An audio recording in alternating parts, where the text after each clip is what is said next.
Standard 9th Economics, Chapter 3 Money and Credit. Introduction. The chapter deals with the evolution of money over the years and its functions. Functions are medium of exchange, measure of value, store of value. It also tells us the role of Reserve Bank of India. It throws light on foreign exchange, monetary aggregates, and forms of credit. It explains how technological advancement have made banking easy and swift in today's world.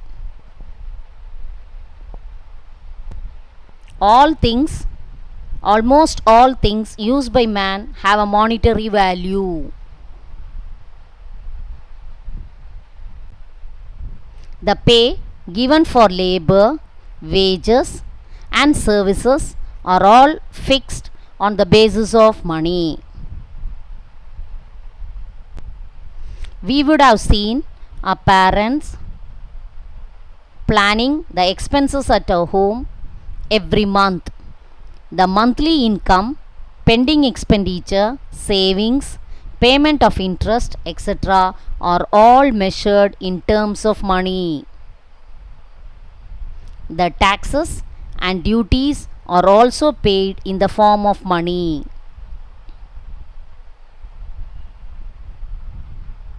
Not only at homes, but also the budget of a country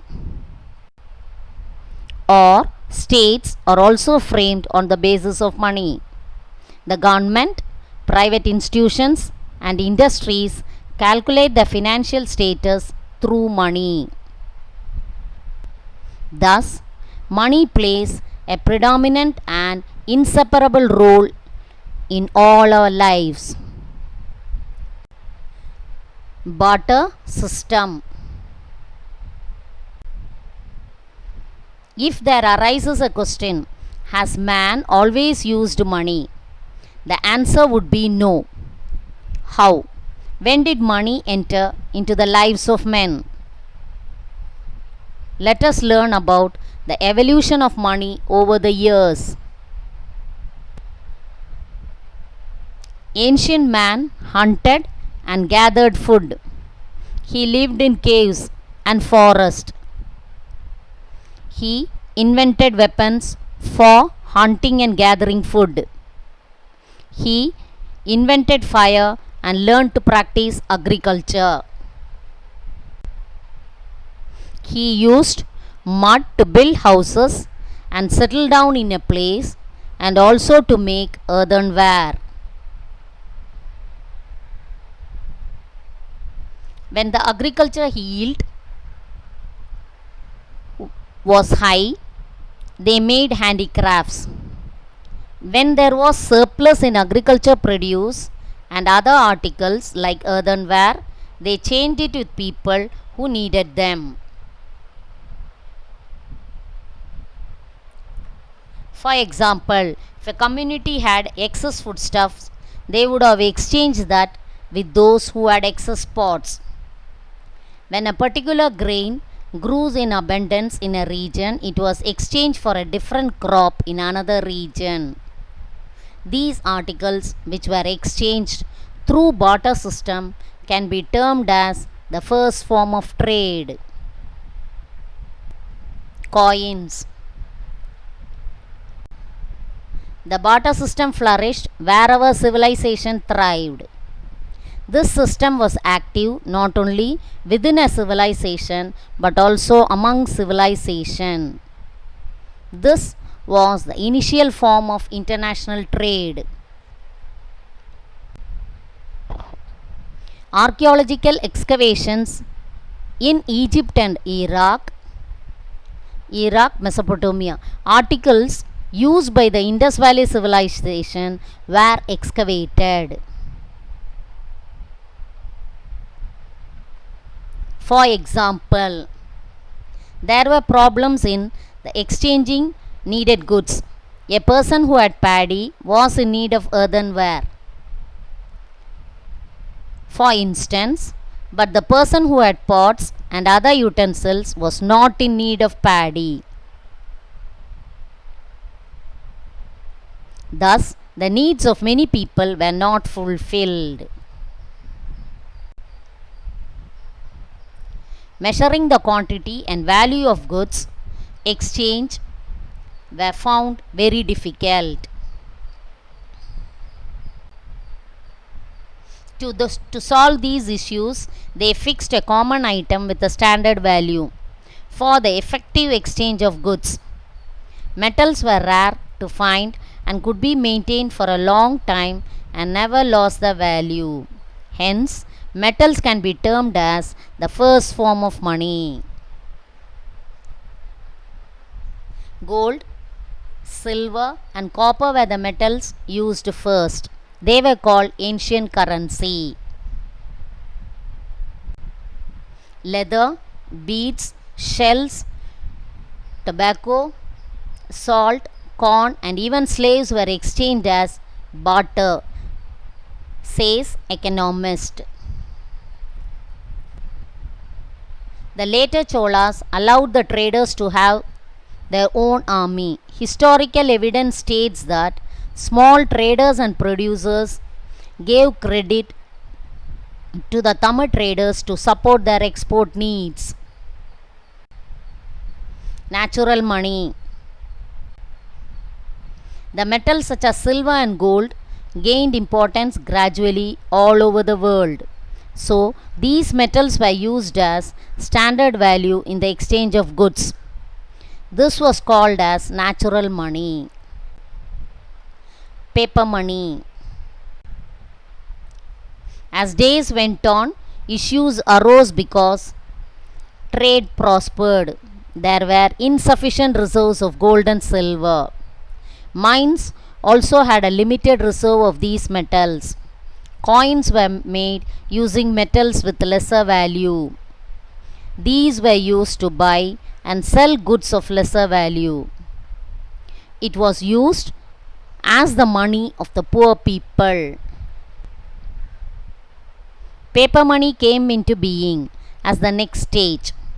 This money was without form and people started saving in banks. The Great Economic Depression was also prompted the saving habit of the people.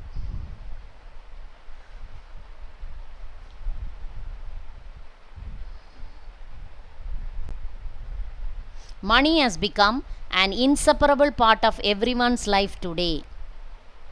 It has changed its form. Money transactions are done through many ways in the electronic world.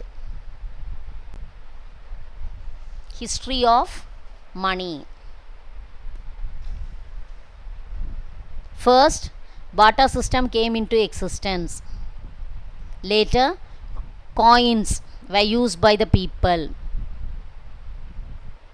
Then currency came into existence. Gold coins. Marco Polo's invention, paper money. Printing of currency. Electronic transfer of money. Credit card was introduced. NFC, near field communications. Mobile banking.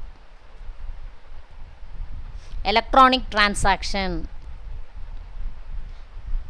One has to visit the bank and fill in a challan or produce a check to withdraw money from his account.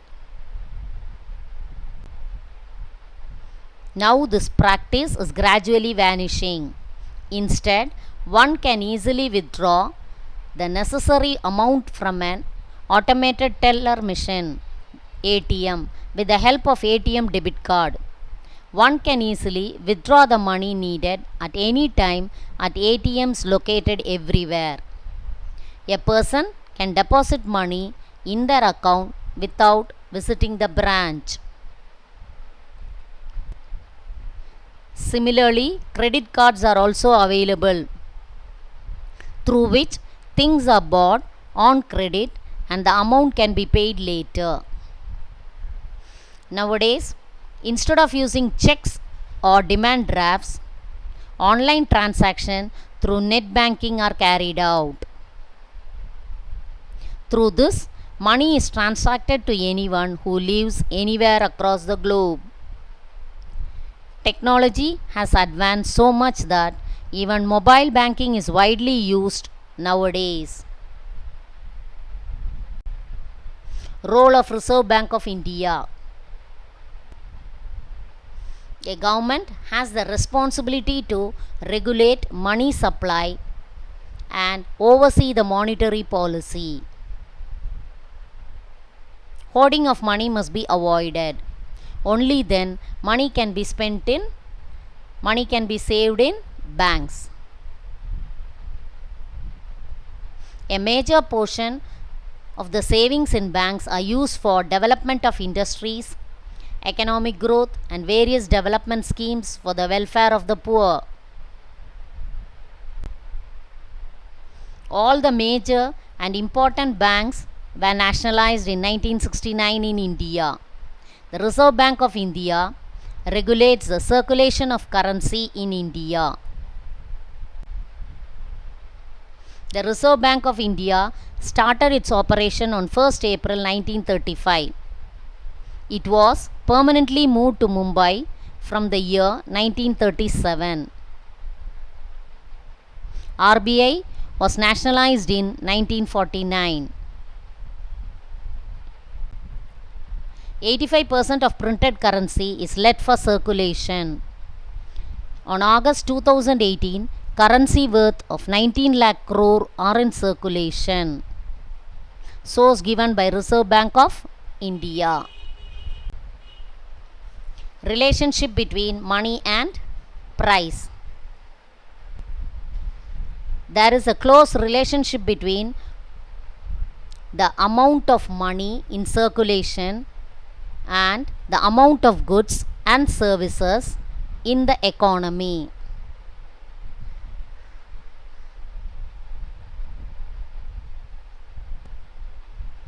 Growing crops and production are done on a commercial basis rather than on a subsistence level. This phenomenon also increased the importance of the market and money. The relationship between money and price is connected with the monetary policy. There is a close relationship between the growth of money supply and inflation. Inflation means rise in price. Price controls play a very important role in the country's economic stability. This role is played by the RBI in India. Currency is the medium of exchange in a country. The Indian currency is called the Indian rupee, INR. In a country, the foreign currency is called foreign exchange.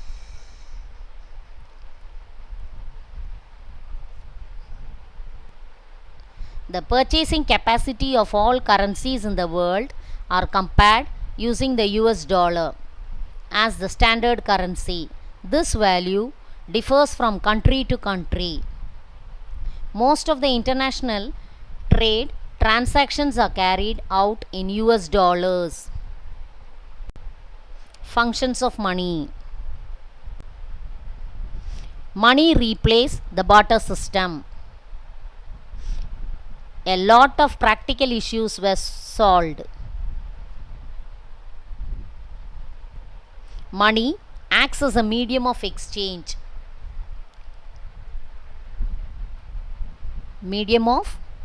exchange, a unit of measurement, a store of value, and a standard of deferred payments. It plays an important role in transaction. Medium of exchange. Money should be accepted liberally in exchange of goods and services in a country.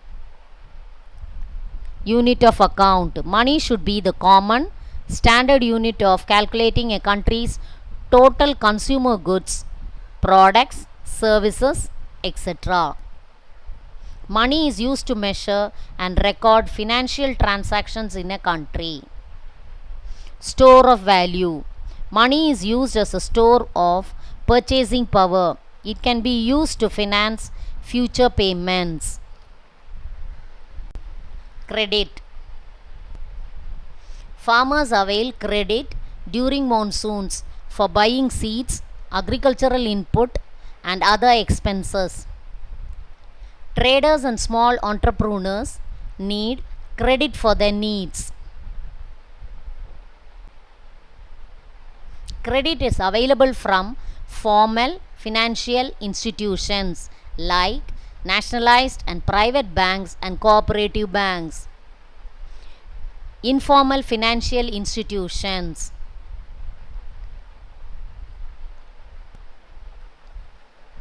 Microcredit is received through self-help groups. We call it as SHG.